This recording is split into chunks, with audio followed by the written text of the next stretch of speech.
con estas mesas tan interesantes, ¿no? Que nos están generando tantas reflexiones sobre los retos que tenemos por delante. Entonces, bueno, vamos a invertir un poco el orden de las presentaciones. Yo presentaré la última y le paso la palabra a Marco Aparicio de la Universidad de Girona, que nos va a hablar del litigio climático, aprendizajes a partir de las aportaciones latinoamericanas. Doncs bon dia, bona tarda, buenos días. Un rapidísimo agradecimiento porque no hay tiempo suficiente para explayarme en ello, pero bueno, nuevamente a Aurora, a Rubén, a Marc, mi tocayo. ¿Qué le iba a decir? ¿Qué le iba a decir? Ese tocayo, el alter ego. Me recuerda, hay una academia de inglés al lado de donde yo he vivido muchos años que no da muchas garantías, pero se llama Academia de Inglés John White, que está en la calle Joan Blanc. Y entonces me recordaba un poquito esa traducción. Pero bueno, ahí estamos. Pero bueno, más allá del nombre, veo que hay muchas conexiones que ahí debe haber algo que habrá que algún día investigar. Soy total. Bueno, los agradecimientos, luego también por estar aquí de nuevo en Valencia, compartiendo espacio pues con queridas amigas y amigos y ratificando algo que ya hace tiempo, ¿no? Que es que esta universidad, especialmente el espacio que se va creando con Rubén, con Roberto, con todos los amigos y amigas, desbordan el sentido de la universidad como más anquilosada y más conservadora, ¿no? En sí mismo y más cerrada en sí misma.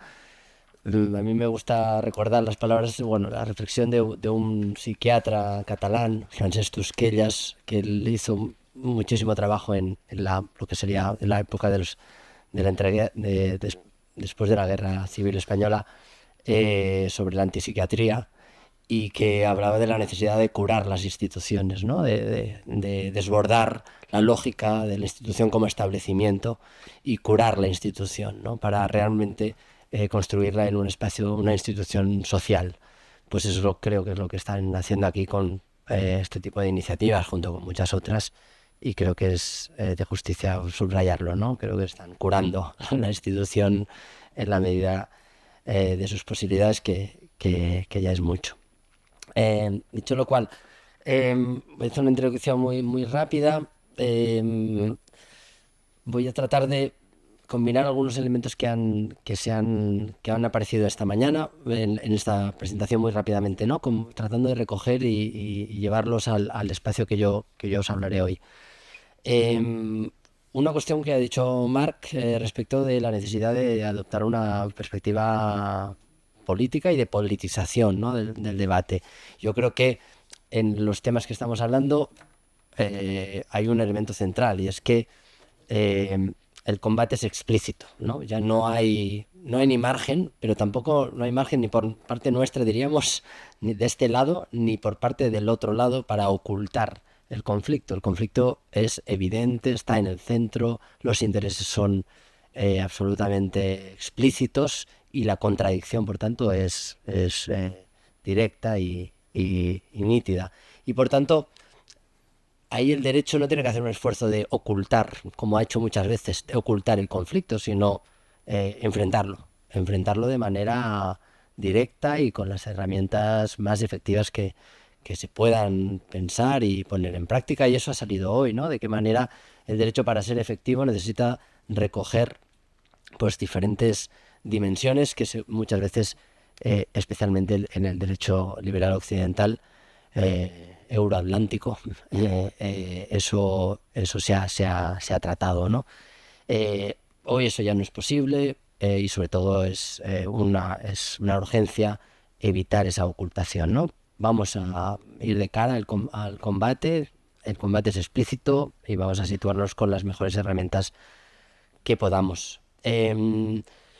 Claro, y en esa discusión, siendo tan explícito el combate, una de las primeras preguntas que no voy a abordar, pero creo que nos tiene que sobrevolar, es si el terreno de los derechos es el terreno que queremos o que debemos asumir como espacio de de combate, como herramientas de disputa o de lucha. Porque eso es una cuestión que venimos arrastrando desde hace tiempo y hoy ha salido también, ¿no? El agotamiento, el cansancio de determinadas instituciones y muy claramente instituciones jurídicas y muy claramente de los derechos y del constitucionalismo como elemento central, ¿no? De un proyecto basado en los derechos como objetivo y como medio. Y eso es una duda, un debate que creo que tenemos que tener o que al menos tenemos que conllevar, especialmente quienes trabajamos desde el derecho constitucional, que es nuestra razón de ser desde el punto de vista de nuestra reflexión y de nuestras propuestas. Y creo que en otras mesas que hemos tenido, eso yo lo he querido salvar, quizás también por una lógica corporativa o también de salvar mi propia profesión, vale la pena seguir hablando de derechos, vale la pena ponerlos en el centro del debate, siempre y cuando la vinculación con los sujetos y con los procesos sociales organizativos sea explícita y evidente. Si no señalamos eso, si nos vamos a ciertos espacios de abstracción del debate jurídico y de la subjetivización misma de la titularidad de los derechos y de los procesos que hay detrás, creo que ahí hemos perdido la batalla antes de darla. No voy a desarrollarlo, eso creo que lo hemos hablado en otros espacios, pero creo que, bueno, también conectando con cuestiones que han aparecido. Y eso me lleva ya a la última previa antes de señalar algunas de las cuestiones que he preparado, porque no hay tiempo de desarrollarlas todas, que tiene que ver con un debate también para mí muy importante en los últimos tiempos que he estado metiéndome en dimensiones de derechos de la naturaleza, que en realidad todo eso arranca desde Montecristi, y por tanto ya han pasado unos cuantos años, pero en los últimos años nos hemos visto ya absolutamente abocados a situarlo en el centro de nuestras preocupaciones y de nuestras reflexiones. Y la Universidad de Valencia y este departamento y este espacio lo ha hecho especialmente posible, ¿no? Que nos encontremos para discutir sobre estas cuestiones. Y en estos espacios que hemos tenido, aquí en Valencia este ya es el tercero, pero tuvimos uno en Alicante también, donde esta cuestión fue central, ha aparecido para mí dos elementos que quiero saber poder combinar, pero tener conciencia de que no me puedo quedar ni en uno solo ni en otro solo. ¿Cuáles son? Por un lado, la necesidad de avanzar en una reconceptualización teórica, todo lo que se está llamando como ecologización del derecho y del constitucionalismo, creo que es fundamental, es necesario, nos va a agitar y nos va a generar herramientas importantísimas de cuestionamiento, de impugnación de lo que tenemos, de lo que somos, y por tanto también a nivel de propositivo. Es fundamental, por tanto, es todo el debate más teórico, si se quiere, más epistemológico, evidentemente también, sobre lo que podríamos llamar ecologización del derecho en términos globales, ¿no? Y ahí, ¿no?, como poner en el centro la importancia de cómo reconfigurar los fundamentos del derecho y de nuestra aproximación al mismo, que han salido en las mesas anteriores, a partir de los principios de vulnerabilidad, reciprocidad e interdependencia, ¿no? Como tres principios que no aparecen en nuestro catálogo habitual cuando nos relacionamos con el derecho y con los derechos en específico, pero que tienen que ser centrales. Eso, por un lado, es importantísimo y eso además no es nuevo, eso viene muy trabajado desde hace muchas décadas por el feminismo jurídico específicamente, y se trata de escucharlo un poquito más, que ya tocaría, y de incorporarlo en nuestras reflexiones también, ¿no? Pero junto a ese debate necesario sobre nuevas ontologías o sobre una reconfiguración ontológica de las instituciones jurídicas y demás, necesitamos herramientas concretas ya. O sea, si en algo tenemos que actuar ya, es en esto. En muchas otras cosas también, ¿no? Cuando abordamos desigualdades y pobrezas, para la gente que las vive necesitan respuestas inmediatas. No teorices demasiado y dame herramientas, pero en una dimensión como la emergencia climática y el colapso de los ciclos vitales que nos han acompañado hasta el momento y que hemos formado parte de ellos, es fundamental no solo el debate teórico, sino las herramientas concretas, las institucionalidades específicas que nos permitan impactar en la medida de lo posible de inmediato. Y esos avances concretos también tienen unas dificultades enormes. Antes hablaba Roberto y con razón de, ojo, con generar determinadas, pues también nuevos fetichismos, ¿no? Conceptuales y constitucionales, que somos muy dados a ellos, muy desconectados de las posibilidades reales de su eficacia concreta, de su incidencia en las condiciones que nos rodean, ¿no? Eh, pero bueno, siempre es difícil porque la sociedad arrastra el derecho, pero el derecho en parte también puede arrastrar o al menos generar determinadas dinámicas de transformación social y no sabes muy bien por dónde, bueno, hay que ir tensando esas cuerdas para que suenen, ¿no? Desde el derecho ofrecer herramientas y aunque estén en un texto que luego no se cumpla, tenga algún tipo de efecto pedagógico y genere y alimente procesos políticos que permitan después, a lo mejor por otro lado, que no tendría que ver con ese, pero por otro lado, generar procesos de transformación, etcétera. Yo creo que no hay que descartarlos pese a que hay que tener esa conciencia clara de no quedarnos en determinadas, sobre todo eso, ¿no? Un fetichismo, una confianza vana en la capacidad de determinadas normatividades. Em, y ahí yo creo que en esa cuestión de los avances concretos, creo que una mirada sobre qué avances se están dando y qué se está discutiendo en los ámbitos del litigio climático y especialmente de los litigios estratégicos en el ámbito climático, creo que es útil, es especialmente útil, porque son herramientas que están pasando ya, que están generando reflexiones, rupturas, sinergias, porque además en el ámbito del litigio climático, de manera casi desde el punto cero, se está generando una especie de jus comune climático muy rápido, mucho más rápido que en otros procesos. Jus comune casi global, diría, ¿no? Hoy mismo han salido, ¿no? Enseguida salen las referencias de Nueva Zelanda, de Australia, de India, de Sudáfrica, de Colombia y de un pueblito de La Coruña, ¿no? Todo eso ha salido hoy en cuestión de minutos y eso es un derecho común que están haciendo ya común desde el inicio. Y eso es especialmente interesante, especialmente sugerente y creo que merece la pena alimentarlo también para que eso no se quede, ¿no? Una especie de lógica simpática, de simpatía, ¿no? De conexión, sino que eso genere realmente un cuerpo capaz de movilizar y de transformar. Por eso creo que el litigio climático está siendo importante. También porque el litigio climático tiene algo que ver con cosas que han salido antes. Tendemos a acceder o a recurrir al litigio cuando menos herramientas políticas tenemos. El litigio siempre es una salida que tenemos desde las organizaciones sociales cuando no tenemos mucha conexión o mucha capacidad de incidir en los procesos políticos de fondo, ¿no? Y eso también genera evidentísimas limitaciones, ¿no? Evidentes. Por tanto, ojo también con los fetichismos sobre los litigios estratégicos y climáticos y tal, porque como punto de partida señalan normalmente una debilidad.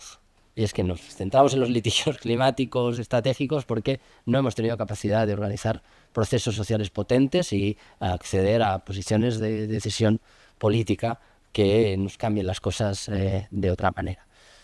Por tanto, desde esa debilidad, desde esa conciencia de debilidad, pero a la vez creyendo, al menos yo confío en que es así, que están apareciendo elementos muy sensibles, muy importantes de configuración conceptual, epistemológica, teórica y también práctica en algunos casos.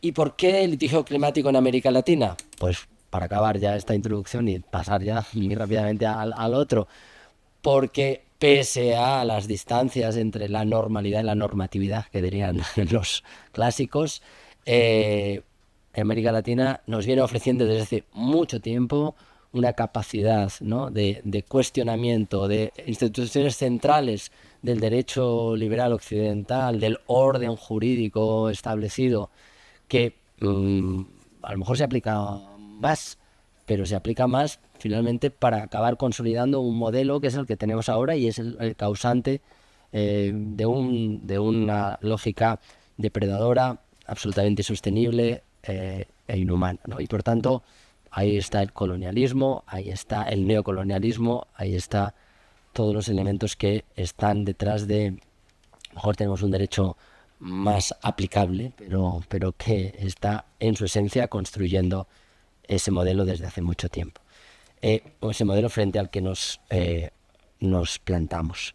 Por tanto, América Latina es central, lo ha sido en muchos ámbitos, y reconociendo y concediendo que en muchos casos esa centralidad es mucho más discursiva, simbólica que práctica, pero también teniendo una mirada más amplia de el papel del derecho en los procesos sociales, y muchas veces esas dimensiones discursivos simbólicas acaban teniendo una capacidad también de articular y de mover procesos sociales de un recorrido, ¿no? y de una continuidad que en Europa no la hemos tenido, por cierto, ¿no? Por tanto, América Latina central desde mi punto de vista, como lo pueden ser otros ámbitos, pero también por proximidad, por conocimiento y por emoción, seguramente también con lo que es América Latina, pues ahí creo que hay que mirar y aprender. Y un punto de partida para aprender tenemos muchísimos, pero uno también se ha mencionado esta mañana, la opinión consultiva del sistema interamericano, que ha sido mencionado esta mañana. A mí me parece un elemento central para estos debates, central. Si uno repasa también de las limitaciones, pero tiene una capacidad de ir desgranando dónde están los grandes debates que tenemos que abordar y por dónde podemos abordarlos, que me parece fascinante. No se ha dado hasta ahora algo así con esa capacidad y esa globalidad en ningún otro texto, ninguna otra resolución, y eso no es casualidad, aparece de algo que se llama sistema interamericano, que se alimenta de muchas voces, de muchos procesos, de mucha capacidad de cuestionamiento y de propuesta que en otros sitios no existe.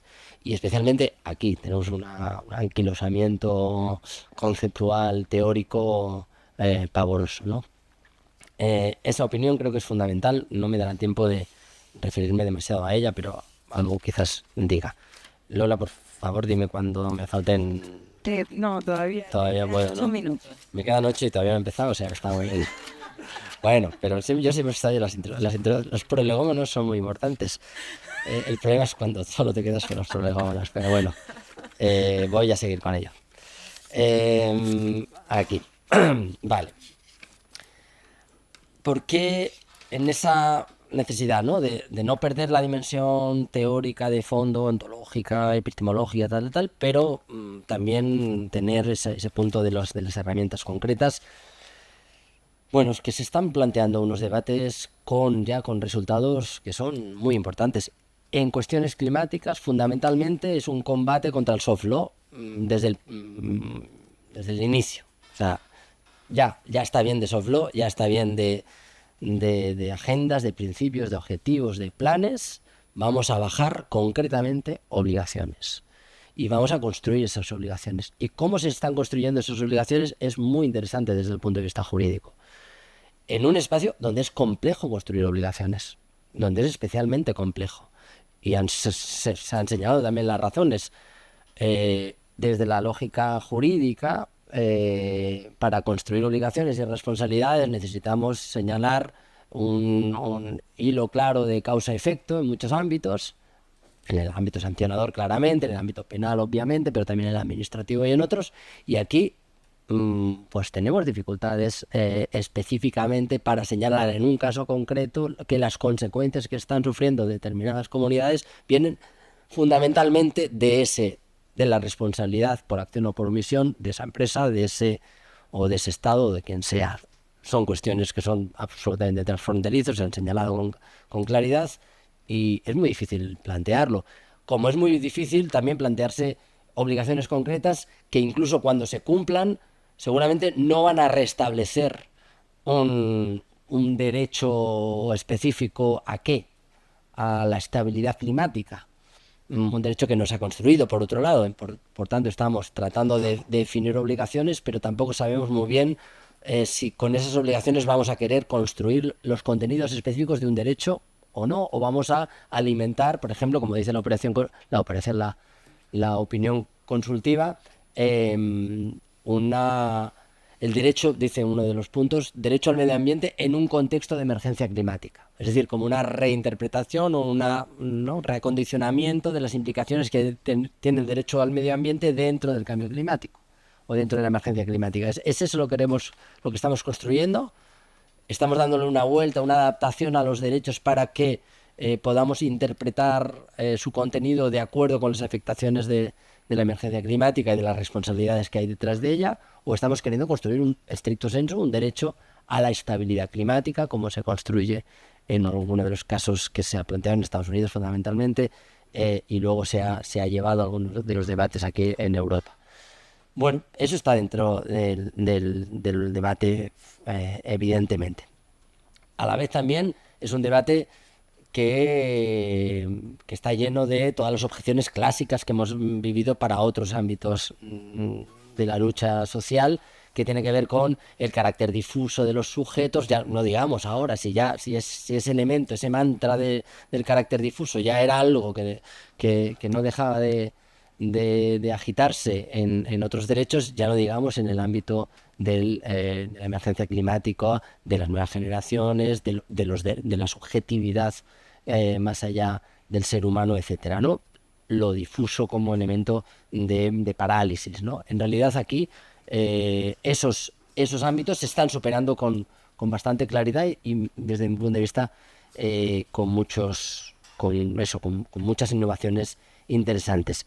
Eso también nos está llevando a la dimensión de todo el debate sobre la división de poderes.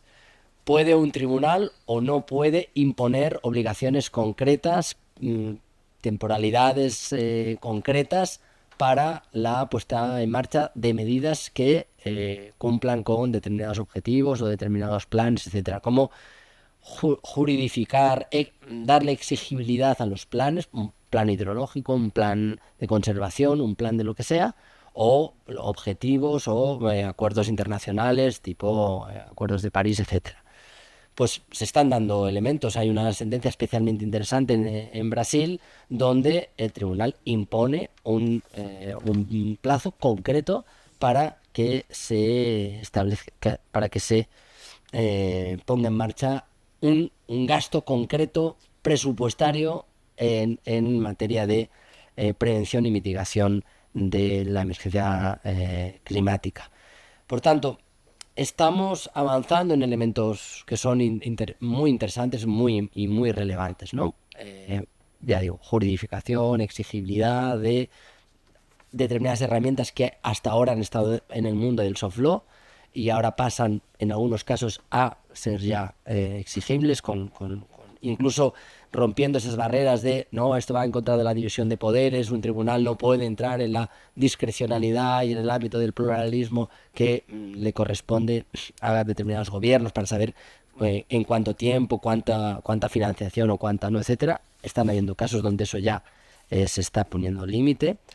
Se están generando incluso debates, el caso del siglo, ¿no? En Francia, en la Affaire du siècle, que 2 minutos, en el que se estaba tratando de configurar, no se acabó aceptando por parte del Tribunal Administrativo, pero se exigía la configuración de un principio general del derecho, dentro de los principios generales del derecho, con la obligación por afectaciones climáticas, ¿no? Esa obligación específicamente construirla como principio que debería estar presente en cualquiera de las actuaciones de las administraciones públicas.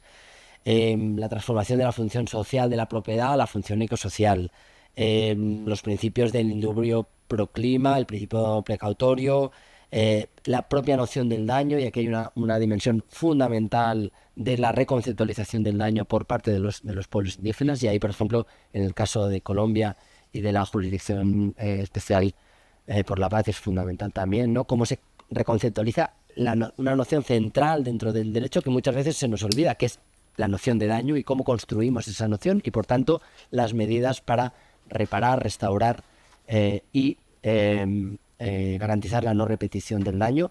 Si tú has redefinido qué entiendes por daño, eso se transforma totalmente. Y eso está pasando en los litigios climáticos en conexión con las demandas, las propuestas y las luchas de los pueblos indígenas seculares ya.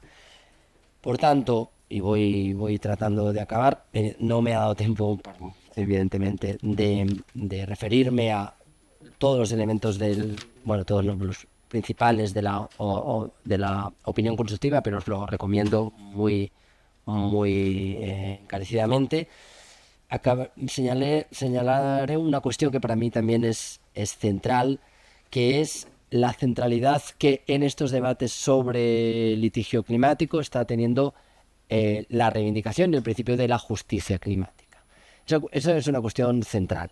Es decir, que en toda reivindicación frente a la emergencia climática y de responsabilidad y, por tanto, de especificidad concreta de medidas de reparación, restauración, mitigación, adaptación y no repetición, cualquiera de ellas, si son todas o alguna de ellas, la centralidad de la justicia, del principio de justicia climática como elemento vertebrador de cualquier orientación jurídica. ¿Por qué? Porque es la que está poniendo, la que está machembrando, la que está integrando las distintas perspectivas. No hay justicia climática sin diálogo intergeneracional, sin diálogo intercultural. No hay justicia climática sin una reconfiguración central del neocolonialismo extractivo en materia de transición verde, por ejemplo. No la hay, es imposible, y por tanto, y eso no solo se señala desde los movimientos sociales, se señala en las estrategias jurídicas, pero también hay un informe de un relator especial que señala muy claramente que esa es una cuestión absolutamente central, ¿no? El elemento de la justicia climática, de la igualdad en el abordaje de las responsabilidades, quiénes son los responsables y quiénes están recibiendo las consecuencias, la dimensión de la interseccionalidad, evidentemente con mucha fuerza, y ahí la dimensión claramente de la respuesta y la afectación de las mujeres, de las defensoras especialmente, también eso lo incorpora la propia opinión consultiva. Hay una parte que se refiere al papel de las mujeres y especialmente también a todo el derecho que se está configurando para acompañar a las defensoras ambientales, especialmente a las mujeres en estos procesos. Con eso, por tanto, cierro. Reivindico que la mirada hacia el litigio climático, especialmente en América Latina, no solo, pero desde mi punto de vista creo que está ofreciendo elementos centrales porque nos permite concretar herramientas específicas de reformulación de instituciones jurídicas, por ejemplo, he dicho algunas de ellas, pero también procesales, ¿no? Especialmente en el derecho procesal. Ha habido muy interesante esa dimensión de esa legitimidad abierta en el caso de India, que se ha dicho antes, pero es que en el caso de América Latina es algo que se viene también labrando desde hace tiempo, y que en Europa y en España, no digamos, tenemos unos cortocircuitos para ampliar y para democratizar el acceso a la justicia de manera, y en cambio no tendremos problemas para ponerle las puertas abiertas a determinados pseudo sindicatos que son partidos políticos reaccionarios que utilizan eso como plataforma política. No tenemos problema para eso, pero en cambio sí tenemos problema para abrir la legitimidad de intereses y de representación de intereses de una manera democrática, ¿no? Bueno, todos esos son los debates que se están dando en el ámbito del litigio climático. Me encantaría tener luego un espacio para concretar o para matizar si es que lo consideráis oportuno. Gracias.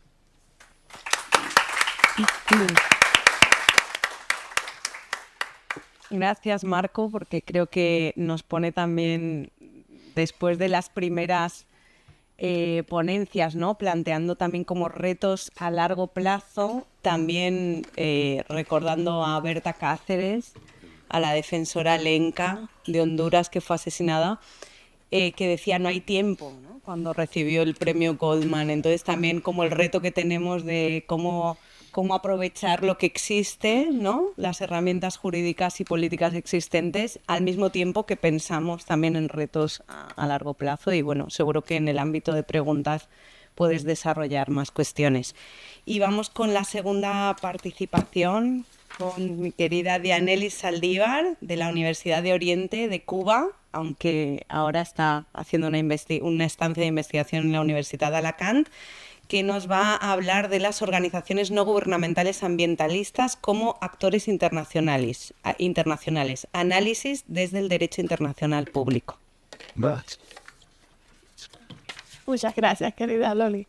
Agradecer a todos. Siempre es un gusto para mí estar en Valencia, en la Universidad de Valencia, que es como la segunda casa, y compartir con amigos tan queridos.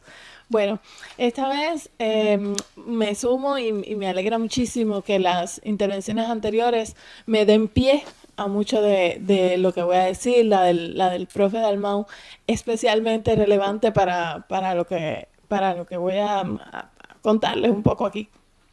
Y lo primero, es ver este tema de las organizaciones no gubernamentales, porque él se basaba específicamente en qué hacer aparte de los estados. O sea, los estados algunos hacen algo, pero la mayoría ciertamente no hace mucho. ¿Y qué puede hacerse al margen de los estados, que salga precisamente de la sociedad civil? Y eso es justamente de lo que quería comentar yo, porque ese es precisamente el actuar de las organizaciones no gubernamentales, pero una visión desde el derecho internacional, que es la materia a la que esencialmente me dedico en la docencia.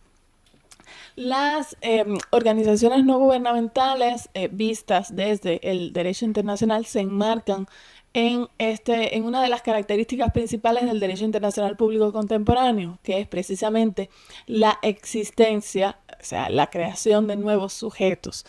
Dado una heterogeneidad de los sujetos, era en el derecho internacional público clásico, era únicamente el Estado el sujeto del derecho internacional, y una de las características de esta evolución del derecho internacional público es la creación, la existencia de nuevos sujetos y actores. Pero bueno, en esa disquisición voy a entrar un poquito más adelante.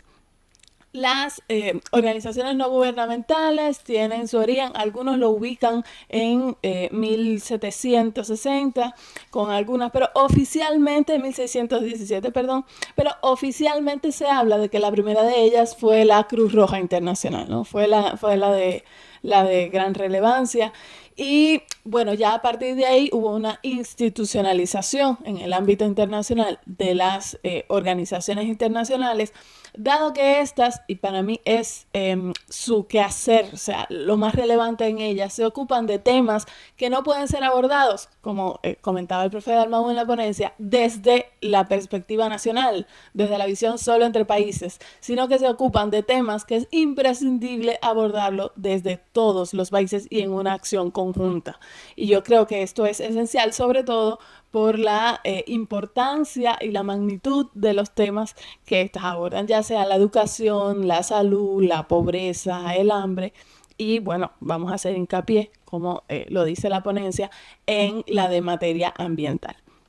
La organización no gubernamentales fueron definidas por primera vez en la resolución 288 del ECOSOC, y las define como cualquier organización internacional que no esté fundada en un tratado internacional. Pero a partir de ahí, o sea, en la doctrina se han dado otras definiciones más específicas, como toda agrupación o asociación de individuos, colectivos o privados pertenecientes a diferentes países, constituida de forma espontánea y permanente de acuerdo con el derecho interno de un Estado, con la finalidad de realizar objetivos no lucrativos de interés común mediante actividades transnacionales o de interés público. Entre las principales características, como vemos en la definición, están la iniciativa privada y la solidaridad internacional, por esto que decía precisamente de que los temas que abordan o que trabajan no se pueden ver solo desde la perspectiva estatal. No me voy a detener mucho en las características, son muchas, básicamente no están sujetas directamente a las políticas internacionales, contribuyen a desarrollar la transnacionalización, el personal y los empleados son voluntarios, participan en relaciones que son muy significativas como agentes internacionales, entre otras. Ahora bien, Las organizaciones internacionales adquirieron, disculpen, no gubernamentales, adquirieron un papel importante a partir de los años 60 y de las luchas sociales con la reivindicación de los derechos y las luchas raciales. Esto fue un momento esencial en el que, en sentido general, adquirieron preponderancia en el mundo. Ya centrándonos específicamente en las ambientales, estas con la Cumbre de Río en el año 92, pues ahí fue una explosión de ellas.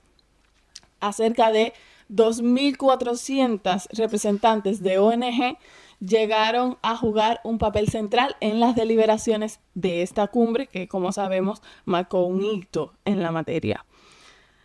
Las ONG importantes, muy conocidas a nivel internacional en diferentes materias, están entre ellas Amnistía Internacional, Médicos Sin Fronteras, Médicos del Mundo, Cáritas, Human Rights Watch, entre otras. Y bueno, ya pueden ser, no me he querido detener mucho en las disquisiciones teóricas de clasificación y demás, pero solo precisar, pueden ser del ámbito internacional o del ámbito nacional. Estas que he mencionado operan básicamente transnacionalmente, pero hay otras muy conocidas, por ejemplo, el caso de el Movimiento Sin Tierra en Brasil, que es básicamente nacional y es una muy conocida y de mucha fuerza. Ahora, dado el tema medioambiental y todo lo que sabemos, el calentamiento global, la pérdida de especies, la cantidad de personas en el mundo, se estudia que alrededor de un 40% que no tiene, de la población mundial no tiene acceso a agua potable, todas las especies de mamíferos que se han perdido su hábitat, o sea, todo este panorama mundial. Básicamente las organizaciones no gubernamentales han jugado un papel esencial en el trabajo por mejorar esta situación. Y se dice que básicamente impiden proyectos negativos para el medio ambiente, incrementan la conciencia ambiental de la sociedad, ayudan a conservar y que no empeore esta situación, favorecen la creación de una mejor legislación ambiental, esto es importante, buscan beneficios, contribuyen a generar empleos, incluyen en la agenda política los temas ambientales, dan apoyo en situaciones ambientales catastróficas y desarrollan muchos proyectos con socios y voluntarios. Me referiré básicamente a 5 organizaciones internacionales en materia ambiental que comentaré ahora. Pero antes, desde el derecho internacional existe la disquisición y es a partir de ahí que hemos querido dar nuestra visión sobre ello. Se habla de sujetos y actores internacionales. O sea, la doctrina ha hecho base. Hay algunos que no distinguen, pero generalmente es un consenso en la doctrina distinguir entre los sujetos y actores internacionales. Serían las ONG ambientalistas en este caso. Sujetos o actores. Y era precisamente el centro del debate que quería traer. Desde el derecho internacional se estudia la subjetividad jurídica internacional a través de rasgos, o sea, de 4 rasgos esenciales. Ser creadores y destinatarios de normas internacionales, es decir, la posibilidad de celebrar tratados internacionales, la posibilidad de establecer relaciones internacionales oficiales, la aptitud para incurrir en presupuesto de responsabilidad si se incumple alguna norma internacional y estar legitimados para presentar una reclamación internacional ante la violación de algún derecho. O sea, el que tenga estos 4 rasgos tiene una subjetividad plena. El único que tiene subjetividad plena es el Estado, pero a medida que se van cumpliendo estos rasgos se dice que tiene el ente mayor o menor grado de subjetividad. Por eso, aunque es una polémica, se ha incluido al individuo como, o sea, la persona humana como sujeto de derecho internacional, aunque todavía hay un sector de la doctrina que no está de acuerdo con esto, pero bueno, ya por ejemplo veíamos a alguien de la talla de Hans Kelsen que defendía que el individuo era sujeto de derecho internacional. Entonces, estos son los rasgos de subjetividad, pero se distinguen sujetos de actores. Los actores internacionales son aquellos entes que movilizan la opinión pública, que tienen una gran influencia en el ámbito internacional, pero no llegan a tener estos rasgos. O sea, no pueden obligarse, no pueden firmar tratados internacionales, y por eso se hace la distinción. Entonces, en este caso, así se ha consensuado por la doctrina que las organizaciones no gubernamentales serían actores y no sujetos internacionales. Pero, y veremos ahora, que esto no impide la relevancia de la labor que éstas realizan y que ellas tienen en el ámbito internacional. Entonces, vamos a básicamente ver 5 de estas organizaciones internacionales. Ahí se ve un poco mal ahí. La primera muy conocida, World Wide Fund for Nature. En su origen se llamó World Wildlife Fund for Nature, en español, el Fondo Mundial para la Naturaleza. Tiene de misión básicamente detener la degradación del medio ambiente natural del planeta, conservando la diversidad biológica, garantizando el uso sostenible de los recursos naturales renovables y promover la reducción de la contaminación. Cuenta con 5 millones de miembros y una red mundial de 27 organizaciones nacionales que trabajan en más de 100 países. Su sede está ubicada en Suiza y sus mayores éxitos de conservación residen en la creación y manejo de áreas protegidas, conservación de especies, investigación, educación, sensibilización ambiental y un desarrollo de la implementación de políticas ambientales. Es importante especificar que la labor de las organizaciones no gubernamentales es esencial en el ámbito de las organizaciones internacionales. O sea, estas tienen diferentes acciones en la aprobación de un tratado, ya sea, por supuesto, lo aprueban los estados en el seno de la organización internacional, pero estas dan recomendaciones, dan sugerencias, colaboran en la redacción de los tratados, asesoran todas estas materias, y ahí este es uno de los principales ámbitos en los que actúan, y que además, como generalmente tienen experticia en el tema y dominan datos, que es importante por todo este trabajo que vamos a ver, datos empíricos en la materia, pues es esencial en esa labor. La otra que quería comentarles es Ecologistas en Acción. Surge en España. La unión de más de 300 grupos de ecologistas de toda España está compuesto por miembros de diversos orígenes políticos y no está adscrita a ningún movimiento político. Y sus objetivos están centrados en denunciar actuaciones contra el medio ambiente. Sus principales acciones son muchas: luchas contra los transgénicos, uso sostenible de los recursos hídricos, desarrollar campañas contra la globalización económica, entre otras. No me voy a extender ahí, pero es una de las más reconocidas a nivel mundial. O sea, estas que mencionaré son de las que más relevancia tienen, y por eso creo que es importante su actuar. Otra de ellas, Amigos de la Tierra, fundada en 1971, cuenta con 76 grupos nacionales y más de 2 millones de socios. Basa sus campañas en las comunidades locales, y esto es importante, o sea, fundamentar el trabajo local. Amigos de la Tierra, su lema ha sido precisamente piensa globalmente, actúa localmente, que se ha convertido en un lema del movimiento ecologista a nivel internacional, precisamente porque el actuar en el lugar donde estamos, en nuestro pedazo, es lo que va a hacer la diferencia si todos lo hacemos a nivel global, ¿no? A nivel internacional. Ella pues ha tenido influencia en diferentes zonas, tanto de Europa, América, sobre todo en Nicaragua, zonas de México, y se dedican a los aspectos como cambio climático, residuos, biodiversidad, agricultura, alimentación, información ambiental, cooperación para el desarrollo, y casi todas tienen esta vertiente que comentaba de la educación, de la sensibilización ambiental, que es algo esencial para esta batalla, ¿no?, de conservación del medio ambiente. Una de las más relevantes, de las que más se conoce, obviamente Greenpeace, la más icónica, ¿no? Obviamente su objetivo es defender el medio ambiente, pero sobre todo la conservación de hábitats naturales y muchos recordarán el episodio del Rainbow Warrior y la caza de ballenas. Esta organización surge precisamente para, en una manifestación para que se detuvieran los ensayos atómicos en la isla de Kamchatka, en Alaska, y bueno, a partir de ahí es que su acción se fue extendiendo y llegó a ser lo que es hoy. La caza de ballenas también ha sido algo importante que lograron que se prohibiera, aunque tengo entendido que ahora volvió a permitirse en Japón, y por ahí lo que les comentaba del Rainbow Warrior.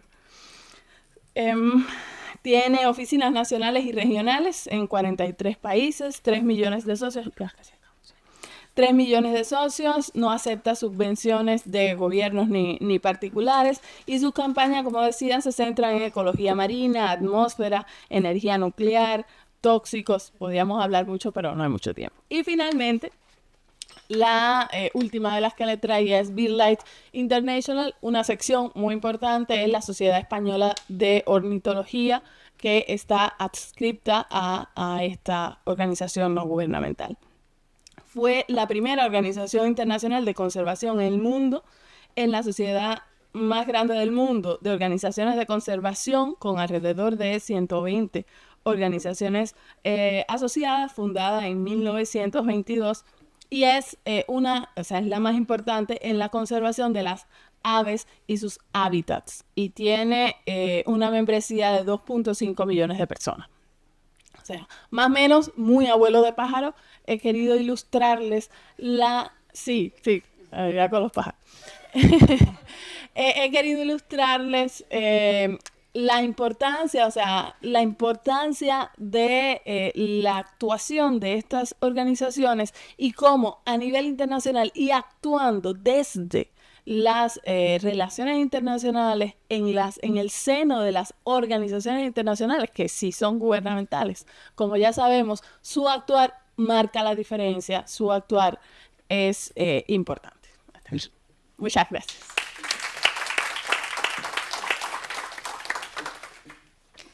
Muchas gracias, Dianelis, también por mostrarnos como este grupo de actores, ¿no?, que también son importantes en la lucha medioambientalista.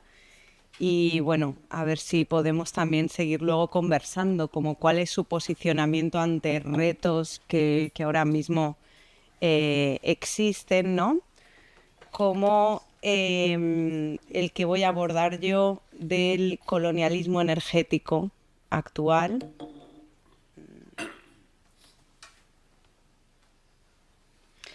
Bueno, también quería empezar dando las gracias por la organización del evento, a Marc también por todo el trabajo de ponernos, organizarnos y demás.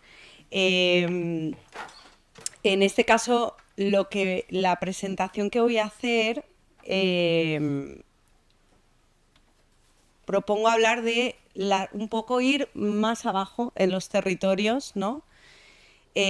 Hablar precisamente de esos conflictos ecosocioterritoriales que se viven hoy en día, que son fruto de la reproducción de este sistema capitalista basado en el colonialismo, que parte y que para mí es, como comentaba Marco, creo que en estas cuestiones y en estos retos que tenemos por delante no es posible hablar de la justicia ecológica sin el marco de colonialidad que ha generado este sistema capitalista, y que implica también repensar las responsabilidades y obligaciones que existen también diferenciadas en los territorios del planeta y en los sujetos, ¿no?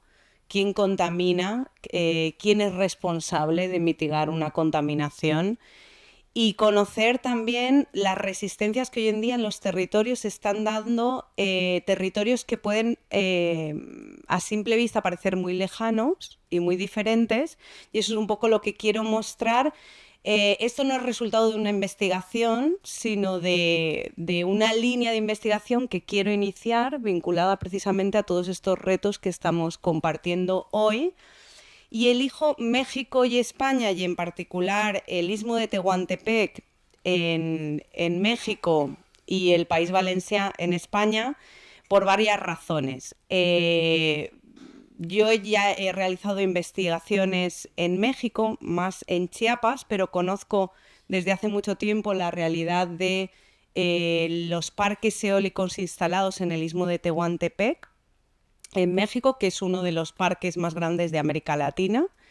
Y por otro lado, en la actualidad estoy también colaborando con la Plataforma por la Ubicación Racional de los Proyectos Energéticos en el País Valenciano, ¿no? Y considero que un poco ahora la comparación que voy a hacer sobre todo es dirigida a los retos que considero de cómo podemos también nutrir estas luchas desde la universidad y desde todos estos planteamientos que estamos haciendo. Esta foto, de hecho, es una instalación de una artista valenciana que vive en México, que se llama Beatriz, que precisamente ha hecho intervenciones de este tipo para denunciar el neocolonialismo, ¿no? Como veremos ahora, la gran parte de las empresas que están instalando los parques eólicos en el Istmo de Tehuantepec son de capital, bueno, son españolas y francesas, ¿no? Son transnacionales. Este trabajo lo enmarco dentro de una investigación, esta sí, publicada por Icaria, de Josefa Sánchez, que es precisamente investigadora del Istmo, y Alberto Matarán, de la Universidad de Granada. Es un libro que se titula así, Colonialismo energético, y que lo que hace es comparar 4 casos de colonialismo energético en el pueblo Sami, en Finlandia, en el Sáhara, en Granada y en el Istmo de Tehuantepec, ¿no? Entonces, en parte, ellos parten de definir también algunos conceptos claves para enmarcar esta investigación. Uno sería este concepto de transición energética corporativa, es decir, qué tipo de transición energética se está proponiendo, cómo podemos caracterizar en cuanto que responde a intereses económicos, como vamos a ver por el protagonismo que tienen las grandes corporaciones globales con la connivencia de los estados, y acuñan este concepto que ya está siendo muy reapropiado por las luchas de abajo. Ahora mismo en la Plataforma por la Ubicación Racional, que abreviamos y llamamos la UBI Racional, ya las personas del mundo rural en el País Valenciano están hablando de colonialismo energético, que sería partiendo de reconocer que en la actualidad vivimos en un sistema económico, como he dicho antes, basado primero en un colonialismo de origen, ¿no? A partir de la colonización de Abya Yala, pero que luego con la creación de los estados-nación se convierte y se analiza como casos de colonialismo interno, que es un concepto acuñado por Pablo González Casanova en México, que explica la diferencia de clase, de raza y de género que representan los pueblos originarios dentro de los estados en América Latina. Y todo ello unido a la actualidad a un neocolonialismo, ¿no? Que es todo el despojo y la depredación de empresas transnacionales en Abya Yala. Entonces ellas acuñan el concepto de colonialismo energético como un fenómeno internacional e intranacional del siglo XXI, que de algún modo daría continuidad a las relaciones históricas de dominación ejercidas por los estados y las corporaciones en los territorios del sur global, y traduciendo esto en una simetría de poder presente entre los estados y las corporaciones, y por otro lado la ciudadanía, las comunidades locales, los pueblos indígenas y campesinos, ¿no?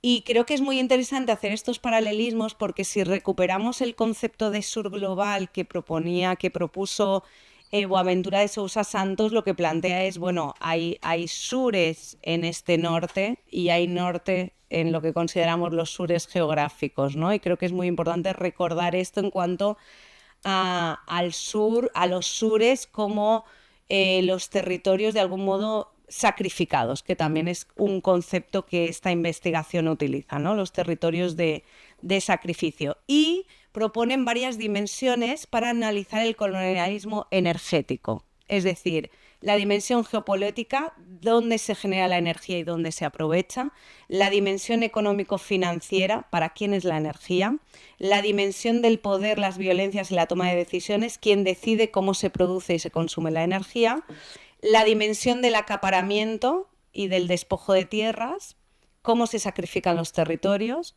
la dimensión de los impactos territoriales y sobre los bienes comunes, cuál es el sacrificio, y la dimensión de las resistencias y los conflictos ecosocioterritoriales, ¿no? Cómo se están defendiendo estos territorios, ¿no?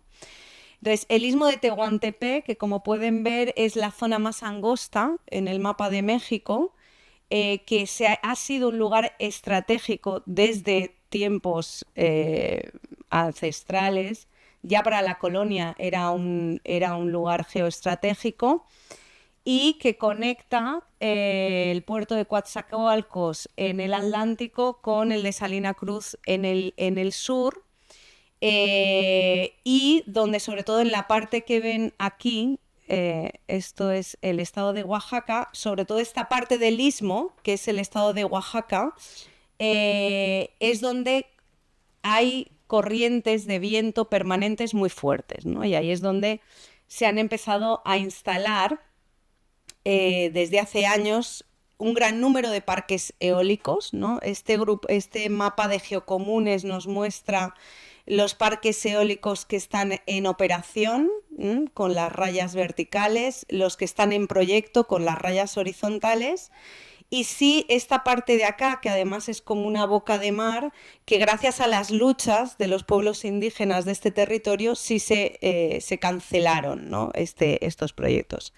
Entonces, bueno, en el caso del istmo estamos hablando de la proyección de 29 parques, 13 en proyecto, y que todo ello está además vinculado a un megaproyecto más grande, proyectos que llamamos de reordenamiento territorial a nivel mesoamericano, como es el corredor transísmico y el Tren Maya, ¿no? No me voy a detener en esto porque si no, no acabamos.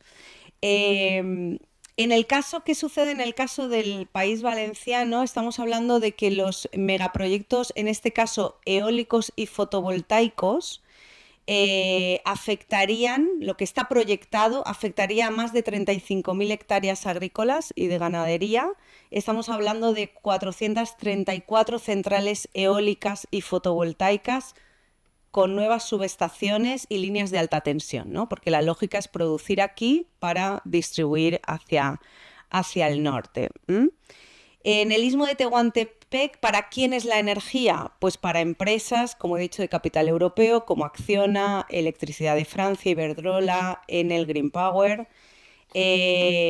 ¿Para quiénes son o qué empresas tenemos en el País Valenciano que están decidiendo, que están licitando estos proyectos? Este cuadro se basa en un especial del periódico independiente La Directa, que ha hecho precisamente sobre el colonialismo energético en el País Valenciano, y que puedes analizar cuántos proyectos hay dividido por comarcas, Castellón, Valencia, Alicante, las hectáreas, los megawatts, pero podéis ver, bueno, es tan pequeñito, pero las empresas promotoras, pues vemos también a Acciona, Arada Solar, Renovalia, Iberdrola, empresas que vemos que son las mismas que operan hablo del istmo de Tehuantepec, pero también en otros territorios de Abya Yala, con otro tipo de megaproyectos, ¿no? Sobre de qué tipo de territorios estamos hablando, en el istmo estamos hablando de que todos estos megaproyectos se asientan sobre territorios indígenas, sobre municipios indígenas en los que el Estado mexicano tendría que haber llevado a cabo consultas, las consultas previas, libres e informadas. Como sucede en otros megaproyectos, la primera consulta se hace en el 2014, cuando ya habían proyectos. Y lo que sí que ha habido es una gran protesta por parte no solo de organizaciones que se han ido fortaleciendo frente a los megaproyectos, sino también en agosto del 2021 4 relatores especiales de la ONU enviaron carta a los gobiernos de Francia y México para advertir sobre posibles violaciones de derechos humanos. También he traído como un ejemplo de diálogo sur-sur, porque desde defensoras del territorio del Istmo de Tehuantepec han tenido y tienen mucha relación con organizaciones de Europa que han generado también, como el ejemplo que pongo en el 2020, que la Asamblea de Comuneros de Unión Hidalgo, que es un municipio del Istmo afectado por los megaproyectos, promueven una demanda civil contra la empresa francesa a través de la ley de deber y vigilancia en el Tribunal de París, que fue desestimada, ¿no? Pero que creo que son ejemplos también de cómo tejer alianzas entre estos territorios de sacrificio, ¿no?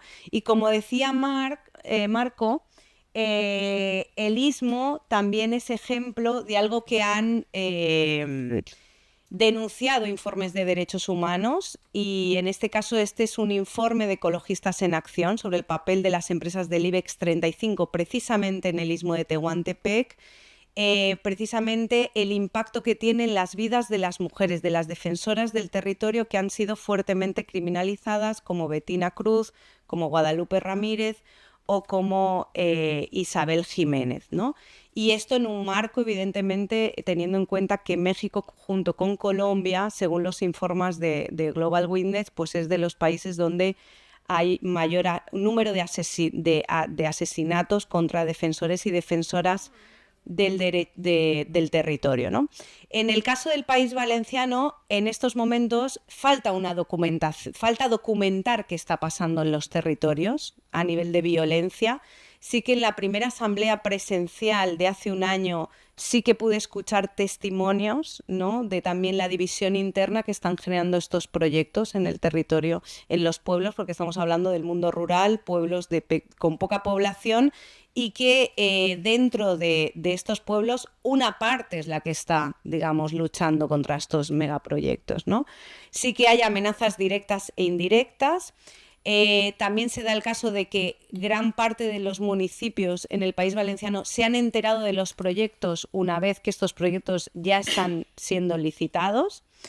Y además todo ello va acompañado de lo que en este libro de colonialismo energético hablan de dispositivos de burorrepresión, ¿no? Las dificultades para las personas de los municipios afectados de conseguir información, de también conocer cómo llevar a cabo alegaciones contra los proyectos, y cómo la legislación que se ha aprobado, por ejemplo, como durante el Gobierno del Botànic, como el Real Decreto 14/2020 para la aceleración de la implantación de las energías renovables, cómo permite que suelo no urbanizable pase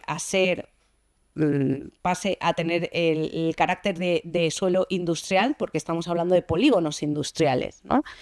Y obliga también a los ayuntamientos a dar compatibilidad urbanística cuando no haya prohibición por el Plan General de Ordenación Urbana. Las diferencias es que en Oaxaca, en el Istmo de Tehuantepec, el hecho de que estemos hablando de territorios indígenas habla de que sigue existiendo una propiedad comunal de la tierra o ejidal, a diferencia de lo que sucede en el País Valenciano. Lo que protestan es porque han habido contratos leoninos donde hay muy poco beneficio para los propietarios. Y en el caso del País Valenciano, pues lo que se están llevando a cabo son procesos de expropiación en pro de utilidad pública por los proyectos energéticos, ¿no? Que las personas afectadas dicen, bueno, yo soy campesino, yo estoy produciendo aquí alimentos, ¿qué va a suceder con nuestra soberanía alimentaria, ¿no?, por la cantidad de megaproyectos? El peligro de cambiar el uso del suelo agrícola a industrial, ¿no?, y el impacto que tienen las personas que viven. Y luego podríamos seguir con todas las irregularidades sobre las evaluaciones de impacto ambiental, tanto en un lugar como en otro, ¿no? Creo que hay grandes diferencias entre los territorios, sobre todo en cuanto a la violencia que sufren defensoras y defensores del territorio a lo que sucede aquí, pero vemos también paralelismos de cómo opera el colonialismo energético, y sobre todo creo que es cierto que hablamos mucho de las ontologías indígenas que permiten esta brújula que son los derechos de la naturaleza, y que hablamos de esas ontologías que hablan mucho de la interdependencia, de la intersubjetividad, de la codependencia, pero que en nuestro mundo rural, en nuestro sur, en nuestros sures que existen en los territorios, si hablamos con las personas que están ahora en resistencia contra los megaproyectos, podemos encontrar frases como la que señalo aquí de la plataforma Stop Plan Solar Vinalopó, que en una entrevista dice: no podemos permitir que nos arranquen la vida porque esto es la vida, ¿no? Y existen maneras también, como decía el profesor, que tenemos que hacer una arqueología también, ¿no? Una sociología de las ausencias y de las emergencias, que decía Boaventura, para recuperar sobre todo las experiencias de gestión de lo común aquí en Europa, ¿no? Para ir terminando, porque no me voy a pasar tampoco, me quedan 5 minutos, aterrizando aquí en el País Valencià, desde el protagonismo de los pueblos, de nuestro mundo rural, se ha creado, creo que, una de las experiencias de movimientos de defensa del territorio, y entiendo de defensa de la naturaleza, creo que más interesantes de los últimos años, que es esta Coordinadora Valenciana por la Ubicación Racional de las Energías Renovables, con el lema "Renovables sí, pero no así", que aglutina más de 70 asociaciones, colectivos ecologistas, vecinales, plataformas que atraviesan de norte a sur el País Valenciano y de este a oeste, y que desde el 2021 han realizado concentraciones en las capitales, pero también manifestaciones sobre todo en esos municipios afectados, lo cual también es muy interesante porque el activismo político también está sumamente basado normalmente en las capitales, en las ciudades. Se han creado ya documentales como El precio del sol, El preu del sol, y este webdoc de La Directa, que ahora os mostraré. Y se han llevado a cabo también moratorias, propuestas concretas como moratoria en los ayuntamientos, y luego algo que es lo que también por donde yo quiero caminar, que es una defensa jurídica colaborativa. Es decir, cómo existe una necesidad por parte de todos estos municipios de personas que puedan apoyarles en el ámbito jurídico, pero mucha gente que no conoce derecho está estudiando las legislaciones, que además poder llevar a cabo alegaciones contra estos megaproyectos, imaginad la complejidad, porque estamos hablando que hay competencias ambientales y hay normativas a nivel europeo, a nivel nacional, a nivel autonómico y municipal. Y cómo se ha hecho incluso una guía de alegaciones para que las personas que conforman de esta coordinadora puedan llevar a cabo pues parte de la defensa jurídica a partir de alegaciones que son alegaciones que se llevan a cabo contra los proyectos una vez que ya se ha presentado el impacto de evaluación ambiental, la manifestación de impacto ambiental, y que en algunos casos lo que eso está generando también es retrasar los plazos de las promotoras, de plazos que habían pedido de licitación, y eso está generando que en algunos casos estén paralizando. No porque estén ganando un caso a nivel jurídico, sino porque están retrasando los plazos de implementación de estos proyectos. Una de las tareas es ver cómo estas normativas que se han aprobado sobre la implementación de energías renovables, tanto a nivel nacional como autonómico, reproducen este paradigma que estamos cuestionando, el del antropocentrismo. Analizar la importancia que tiene el impacto de estos megaproyectos en un territorio como el País Valenciano, que somos cuenca del Mediterráneo, ¿no? O sea, también como en esta capacidad de analizar de una manera más holística las ecorregiones, cómo no podemos separar, ¿no? Estos modelos corporativos de transición energética con los impactos que puedan haber. Cómo estudiar también en las incompatibilidades entre directivas de la Unión Europea, como son las que crean la Red Natura 2000, que crea la mayor red de protección de ecosistemas, y que sí que eso puede implicar, dentro de alegaciones contra los megaproyectos, el que es muy interesante que no solamente, y esto a través de algunas resoluciones judiciales, no es que no se puedan implementar megaproyectos si impactan que entren dentro de un ecosistema protegido por la Red Natura 2000, sino que ya hay sentencias judiciales que plantean que tampoco aquellos que puedan afectar indirectamente, ¿no?, a un ecosistema dentro de la Red Natura 2000. Y entonces planteo como, por un lado, en esta lógica que también señalaba Marco, cómo poder unir estrategias a corto y largo plazo, ¿no? Cómo es importante poder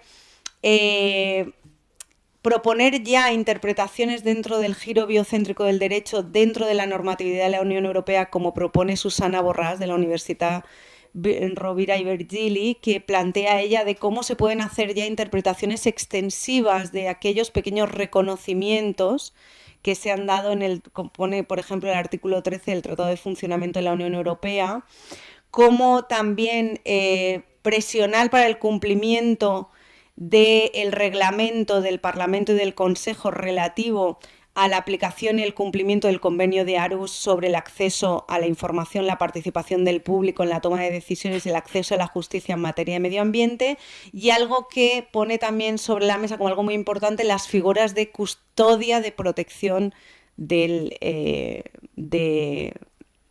la naturaleza, ¿no?